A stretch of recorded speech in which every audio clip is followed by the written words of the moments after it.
Salut à tous les astronautes, on se retrouve pour une vidéo. Aujourd'hui, je vais vous parler de la partie 2 de Apollo 13. Alors, je rappelle, Apollo 13, c'est un programme Apollo où il y a eu une fuite de gaz et l'équipage a dû se mettre dans le module lunaire.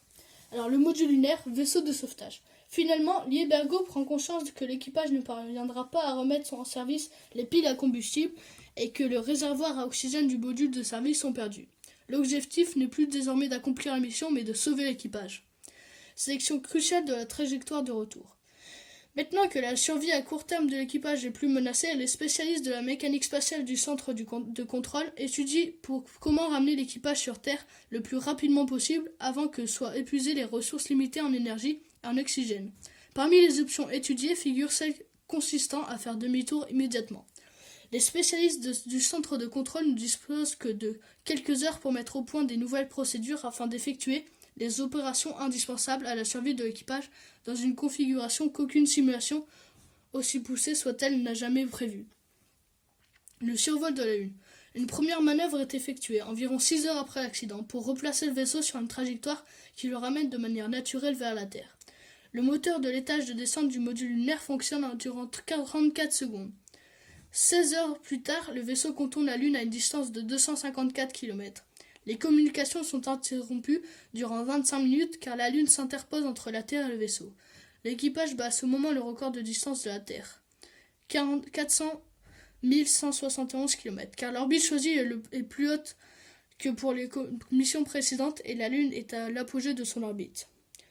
Le retour sur Terre. Afin d'économiser de l'énergie pour la rentrée dans l'atmosphère, 80% des équipements électriques sont coupés et seuls les systèmes de communication avec Houston sont maintenus, en état de marche. Parmi les systèmes arrêtés figurent le système de guidage du vaisseau et le chauffage assuré par des résistances électriques, ce qui fait chuter la température à l'intérieur du module lunaire à 9 degrés, tandis qu'elle n'est plus qu'à 3 degrés dans le module de commande. Malgré la dernière correction de trajectoire, le vaisseau Apollo s'écarte de sa trajectoire. On découvrira par la suite que l'évaporation d'eau du système de refroidissement du module lunaire exerce une faible poussée permanente sur le vaisseau. Rentrée atmosphérique et amérissage. Avant la rentrée dans l'atmosphère, l'équipage se réinstalle dans Odyssey, seul capable de les ramener sur Terre grâce à son bouclier thermique.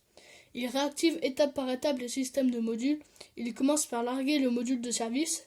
Ils aperçoivent pour la première fois, à leur grande surprise, que le panneau situé au niveau du réservoir d'oxygène a été expulsé.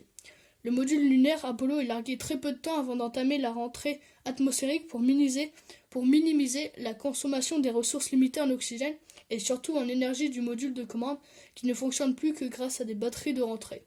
Lorsque le module est largué, celui-ci peut encore fournir de l'oxygène pendant 124 heures, mais de l'eau durant seulement 5h30 et de l'électricité durant 4h30. Le vaisseau amérit finalement dans l'océan Pacifique entre la Nouvelle-Zélande et les îles Fidji, à 6 km du navire d'assaut amphibie US Iwo Jima, navire amiral de la flotte chargé de récupérer les astronautes. Après avoir été récupéré par l'hélicoptère, un hélicoptère Sea King affecté à la récupération des astronautes. Les 3 hommes sont hissés sains et saufs à bord du navire, de même que le module de commande. Résultat de l'enquête sur l'accident.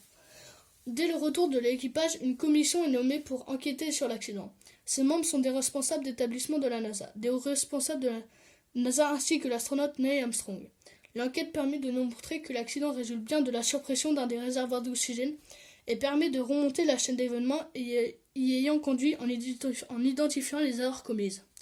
Alors, conséquences de l'accident sur le programme Apollo. Pour éviter que se reproduise semblable anomalie, ou à tout le moins en limiter les conséquences, la Commission a mis un certain nombre de recommandations, induisant principalement des modifications au niveau du module de service.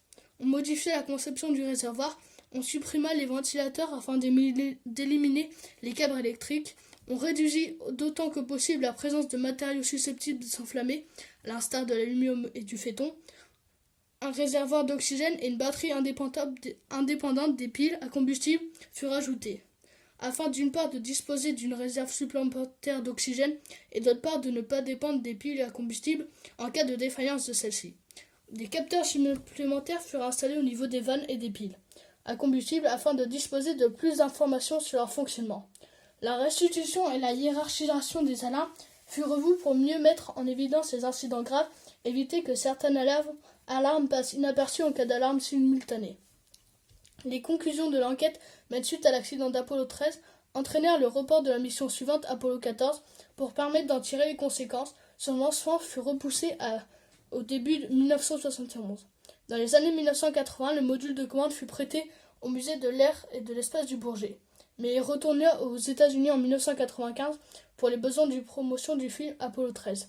Depuis, la capsule est conservée au musée de l'espace Cosmosphère de Huntington dans le Kansas. Alors, dans la culture populaire, ça veut dire dans la vie de tous les jours, le déroulement de la mission est le sujet du film Apollo 13 sorti en 1995 qui retrace assez fidèlement son histoire et constitue dans le domaine cinématographique le témoignage le plus réaliste sur le programme Apollo. L'expression Houston, we have a problem, en français Houston, on a eu un problème, qui fut prononcée par Jack Swigert, est vite entrée dans la culture américaine car le sauvetage de la mission Apollo 13 a été très suivi par les médias et le public. C'est l'euphémisme de la formulation qui a frappé les esprits compte tenu de l'ampleur du problème en question, même si Swigert ne saisit pas la gravité de la situation au moment où il prononce cette phrase. La phrase a ensuite été légèrement déformée et on surtout connue de nos jours sous la forme Houston, we have a problem. Houston, on a un problème. Alors, les amis, cette Apollo 13 elle résume que même si on pense être sécurisé, il peut toujours avoir des problèmes, comme ici. Et je vous demande, merci d'avoir regardé cette vidéo. Je vous demande de vous abonner et de lâcher un pouce bleu.